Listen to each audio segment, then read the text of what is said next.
restaurants, even elementary schools. I don't know of any MS-13 cartel bosses who are in the third grade. On top of that, Trump and Republicans just slashed billions in funding for health care and other safety net programs. And now they want to use funding from the same programs they just defunded to hunt down immigrants for deportation. That is a hell no. Even more alarming, the Trump administration is plotting to use our personal health care data to hunt down and snatch our immigrant neighbors. Back in July, the Centers for Medicare and Medicaid Services agreed to hand over access to the data of our nation's 79 million Medicaid enrollees to ICE. But we still have time to stop this madness. That is why today I am proud to introduce the Limiting ICE's National Encroachment Act, or the LINE Act. This bill would prohibit Health and Human Services and CMS from disclosing any personal information obtained through Medicaid enrollment to ICE for immigration enforcement purposes. We are drawing a line in the sand. I am proud to join Representative Vargas in introducing legislation that prevents HUD from doing the same thing. Thank you, brother. Thank you. Healthcare access should never be conditioned on immigration status or fear of government surveillance, and fear of immigrant enforcement should not stop people from seeking necessary health care. We must ensure our personal data is not weaponized for arrests, detentions, or deportations, especially when immigration enforcement is conducting lawless, reckless, and brutal raids that sweep up innocent people. Trump administration officials might be calculating, but they are not qualified, and they should not be trusted with this data. RFK is not qualified to lead HHS, Dr. Oz is not qualified to lead CMS, and Kristi Noem is not qualified to lead DHS. I don't know about you, but I don't want RFK Jr. to have access to my personal data. It is bad enough that the Trump administration is creating a master list of Americans' personal information and stealing, while accidentally putting at risk our Social Security data. They cannot use our personal health care and housing data against us, too. We must protect our most private data, and not just for our immigrant neighbors, but for each and every one of us. So hands off our data, and let's keep fighting to protect our data and our immigrant families. I'd now like to turn it over to my California homie, Congressman Vargas, and then we will hear from Congresswoman Garcia, Congresswoman Ramirez, Congresswoman Rivas, and Congresswoman Simon. You are in the company of some strong women. Thank you again for your partnership and leadership. Thank you. Thank you very much. I first and foremost want to thank my colleague, and also for the first time being called homie. That's nice. I like that. Kamlager-Dove. Yes, thank you. And it is an honor to stand here with such strong colleagues.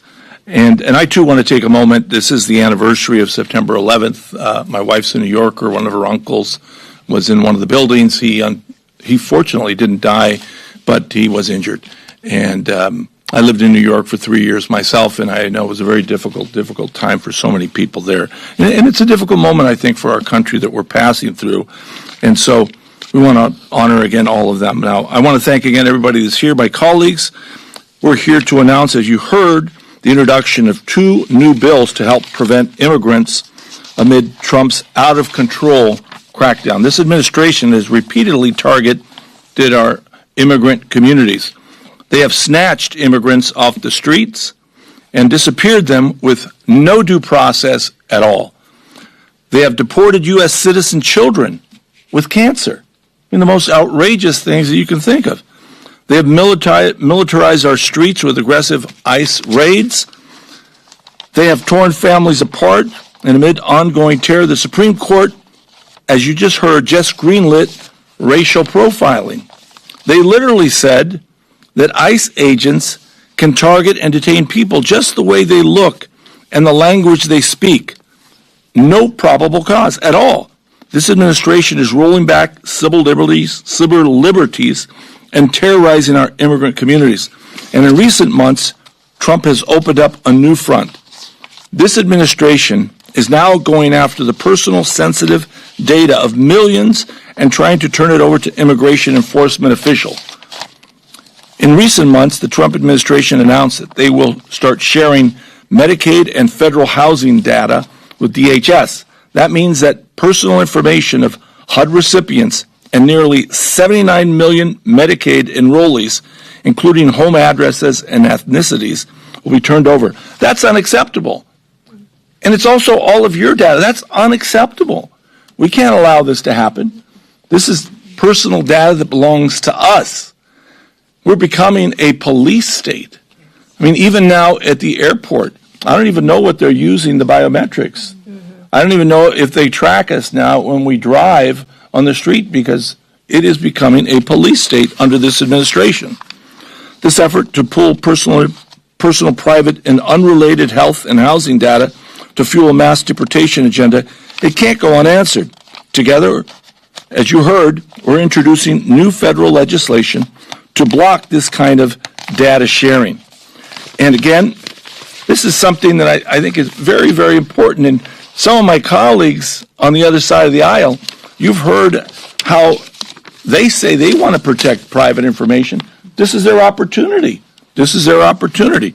Our bill will make sure that HUD, HHS, and CMS can't just hand over personal data to DHS for the purpose of immigration enforcement. We have to protect immigrant families, and we also have to protect people's personal data. Hands off our data. And I'm proud to be standing here with my colleagues to do just that. And as was noted, very strong women. I'm very proud of that, too. Very strong women. Together, we're going to continue to push back against Trump's anti-immigrant agenda. We cannot turn away. We must continue to stand against these abuses and stand up for our communities. And with that, I introduce Representative Garcia. Thank you, Congressman, and thank you to all our other colleagues that are here and those of them who join us but could not be here, because quite frankly, this is an area where I think many of us will agree on. When it comes to our own data, nobody wants Big Brother following you. Nobody wants Big Brother to get that and abuse it. Nobody wants a scammer to get it. And once it's out there, there's no turning back. It just can go and grow and do more harm and damage. So let's be clear. This is, when it comes to housing, and I'm going to focus on housing because as a member of financial services, we have jurisdiction over a lot of the housing dollars and what HUD does. But let's be clear. This is about people deserving also a safe place at home. This whole notion that they have to do this sharing because people are harboring, undocumented people. This is not harboring. This is people living together as families. And this whole notion that people think that there's all these immigrants that are getting housing dollars or getting Medicaid, those are just lies. They present no proof. They're merely accusations that they throw out there for their own political purposes. So when I hear all this stuff about harboring aliens, it really is just a flat lie. You know, I started out in social work, and one thing I learned early on was that you had to be a citizen to get food stamps, to get Medicaid, or any of these programs. This whole myth, and we call it a welfare myth, this whole myth that you've got all these quote-unquote, because I don't use the word, I hate the word, illegal aliens living off of government programs is just false. It's a blatant lie. So when someone in a family is a non-citizen, it's true that household may get housing dollars, but it's prorated. So somebody at HUD just doesn't know how to count. They didn't know basic math. So it's easy. If a house has 5 people and the rent is $600 and there's two people in the house that are not citizens, they're not getting $600. They're getting probably $360 because there are three people in the house that are citizens. It's prorated. It's always been that way. For Medicaid, if there's a person who's eligible for Medicaid and that's living for someone who's not, it's called, I actually had a Fifth Circuit case on this when I was a legal aid lawyer. You don't count all that income against them because it's the child that's getting the money and disqualify the child because it's the parents or someone else in the household who is getting the money, the income. So to me, it's just ludicrous that they're trying to suggest that now we can't provide housing dollars to a family just because one person may or may not be a full citizen. Because we've got to take care of people, because the people that we're taking care of with these dollars are usually children. They're usually mothers with children. They're grandmas. They're people that have no other resource to be able to get a roof over their head. And if, the fellow in the White House said a couple of weeks ago that he thought there was a housing crisis. Well, he's a late coming because the housing crisis has been there for some time. And he's correct. And you don't fix it by cutting housing dollars out of poor people's hands. And I can't tell you how awful it is that the Supreme Court has legitimized racial profiling. I remember when I was a baby judge, because I went on from being a legal aid lawyer to being a judge. One of the first things they taught us in baby judge school was... There is a baby judge school. Is that everybody has their day, should get a fair day in court. Okay? That was easy to understand. But the other thing they told us was to never judge anyone by what you see in front of you. Whether it's the clothes they wear, their color, their hair, because you just have to listen to the facts and listen to the case in front of you. And what they've done now, and I'm going to read the whole quote. I too dissent, Justice Sotomayor, not just as a former judge, but as a decent human being who knows about accepting the dignity and worth of an individual. She said, we should not live in a country where the government can seize anyone who looks Latino. Look at me, y'all. Do I look Latino? Do you look Latino? There's people behind me that look more Latino than I do. So think about it. That looks Latino, speaks Spanish, yo hablo español, pero si no comienzo a hablar, no saben que soy Latina in veces. Or I said, unless I start speaking Spanish, sometimes people don't even know I'm Latina. And appears to work a low-wage job. Now, what does that mean? I feel like we're kind of living on a low-wage job here in Congress. When you count the number of hours that we work and divide by our pay, we're probably all low-wage job workers. And rather than send Ali by while our constitutional freedoms are lost, she said, I dissent. Well, I dissent too. Because that's one thing we did learn in Baby Jesco, that you cannot judge someone by the clothes they wear. But that's what they're doing. And they're allowing them. I think Kavanaugh even mentioned that if you find someone that's at Home Depot that is looking like they're from a construction job, looking for a construction job, and they speak Spanish, it's reasonable to think they may be Latino. I'm going to the Home Depot as soon as I can when I get home. And I'm going to go over there speaking Spanish and see what they do with me. I think we should all do that. Because we need to show them that they're wrong. So it's true. As Mr. Vargas said, Trump has his secret police, and he's trying to arm them with every rule that he has in his books. But it's not necessarily the Constitution, and it's not the rule of law. Everything that they're doing is beyond the Constitution, in my view. and giving people that don't wear badges, that don't give you their names, that don't tell you where they're from, the authority to just pick up anybody they want to is just wrong. And now to give them the data to equip them to go into people's homes and do even worse is even more wrong. So I condemn this and totally support the Home Together Act and the Line Act. What we need to continue to do whatever we can to slam the door shut on this kind of hate and this kind of secret police tactics. With that, I yield to my colleague and friend from Chicago, Representative Ramirez. Thank you.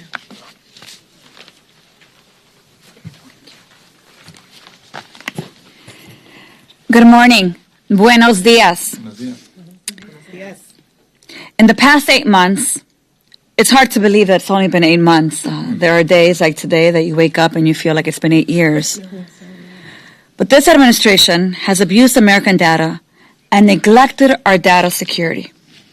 Americans' data has been in the hands of unaccountable billionaires, don't forget Elon Musk, mishandled by an illegitimate fake entity, questionably analyzed by AI programs, and abused by the government to persecute our neighbors.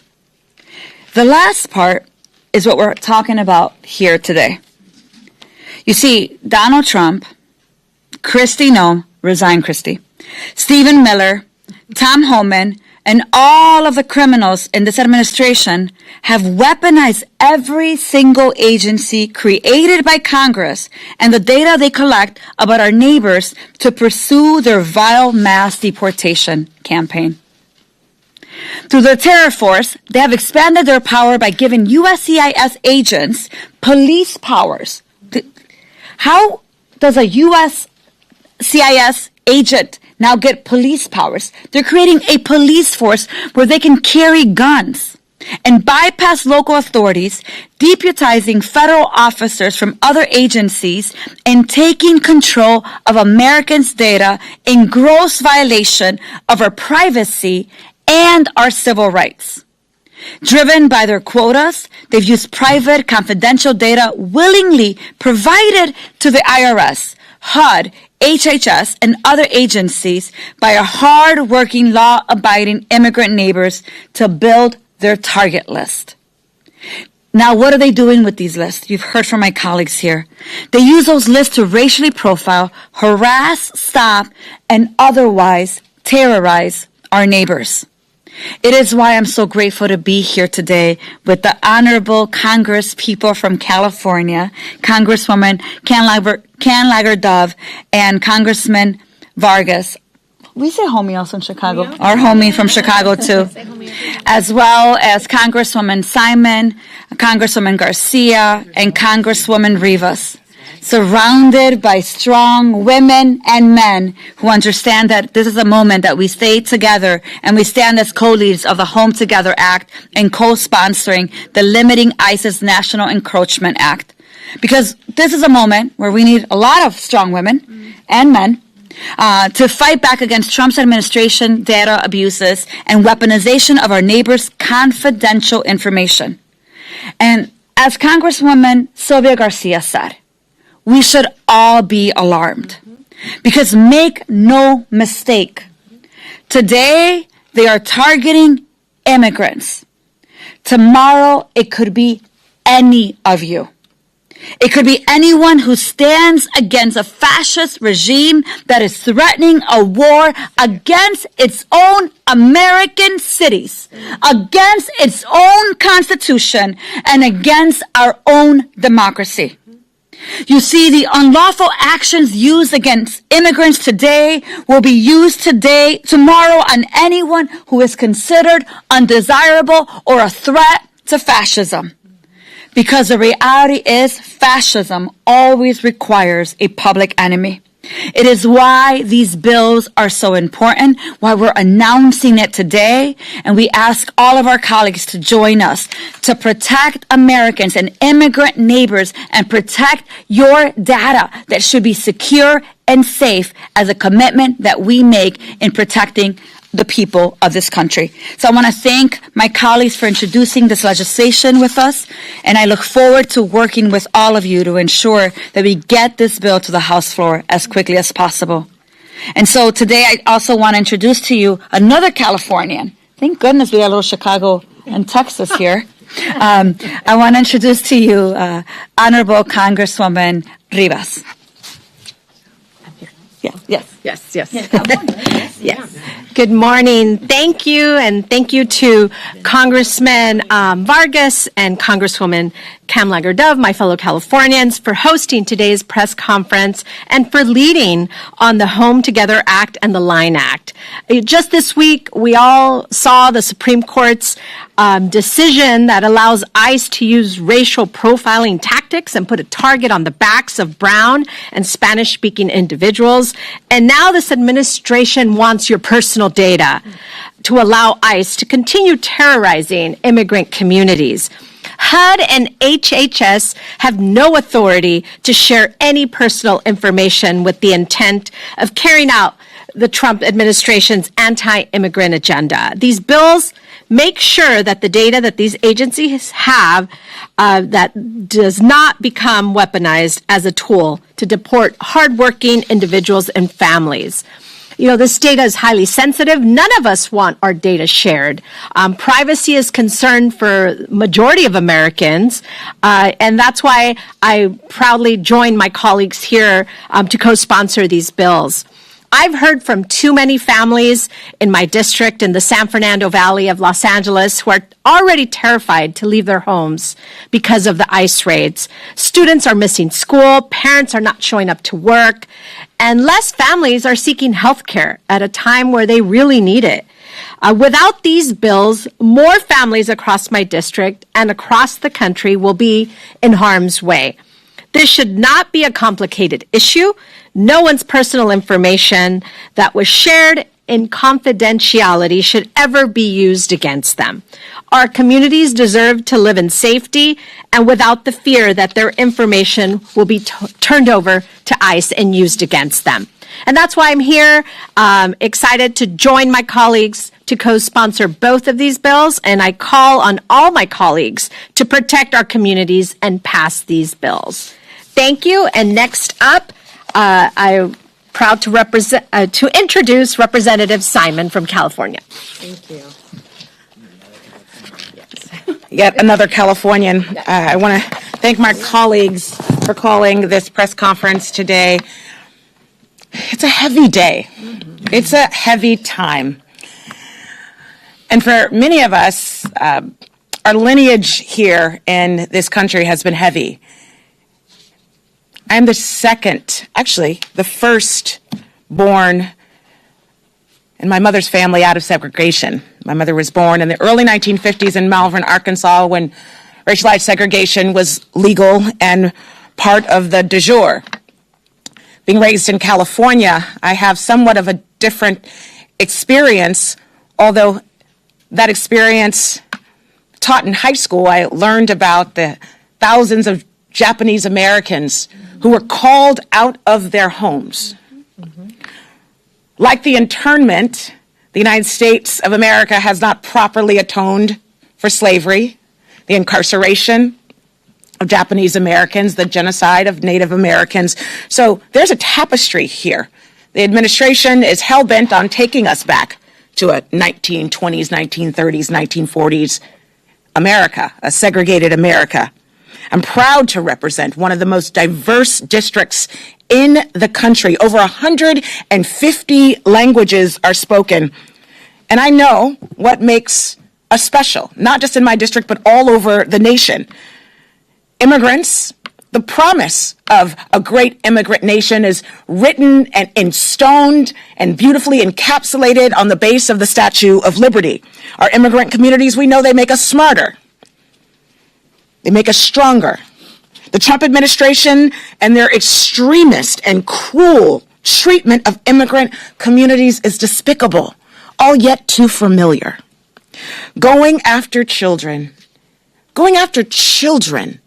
in schools, in grade schools, going after people working with their whole bodies in their workplace to try to feed their families, going after parishioners in spaces of worship. ICE is showing up masked in public spaces. That's not the safer America that we were promised.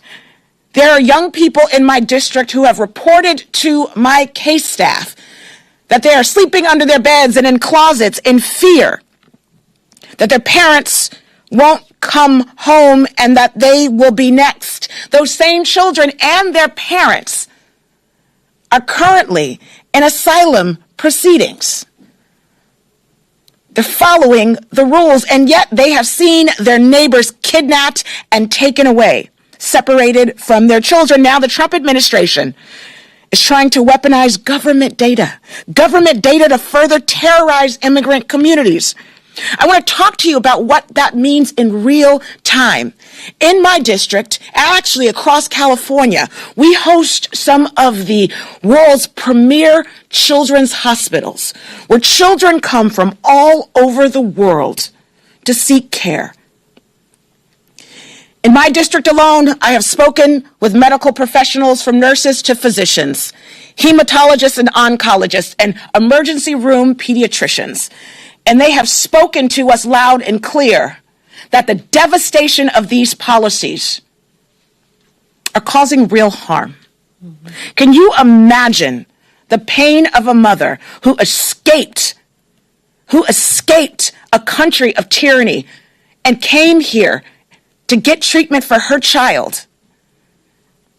And she is all but too afraid to sit while that child gets chemotherapy because she is afraid that her data, who she is and what she's going through, may be assessed by masked men who will take her and separate from her child. Those are real stories. So I am proud and honored to stand with a coalition of folks who have signed on to this legislation. When it gets to the floor, we are hoping that members from across the aisle will do the decent thing and think about families here in this country, particularly those who are escaping violence from all over the world, who are doing the right thing, who are just trying to survive. Giving them the opportunity to go through a process, seek the medical care that they need, live in safety and security. There is nothing more American than that. We must stop. We must stop and think about what's happening in this moment and stop Trump's attempt to use personal and private and medical data to create and extend a mass deportation machine through this legislation and through the courts and through our vocal opposition. I am positive that in the very end, the stories of these great people, of these amazing children, of the physicians who treat them, we will be able to cross the barrier and get to a moral space in this legislature and in this country to see each and every immigrant in this country as the human being that they are. I stand shoulder to shoulder with immigrant communities in my district and members of this body who stand behind me. All we're trying to do is get the administration to follow its own promise and to make America an amazing country that honors voices, that it honors the rule of law. Thank you all so much for having us here today. Now we'll open it up for any questions. All right. I love it because I think we said what we said. Yeah. Thank you so much. Enjoy the rest of your Thursday. Thank you. Yeah. Thank you. Thank you, Sydney. I still think you're a baby judge. Such a cute judge.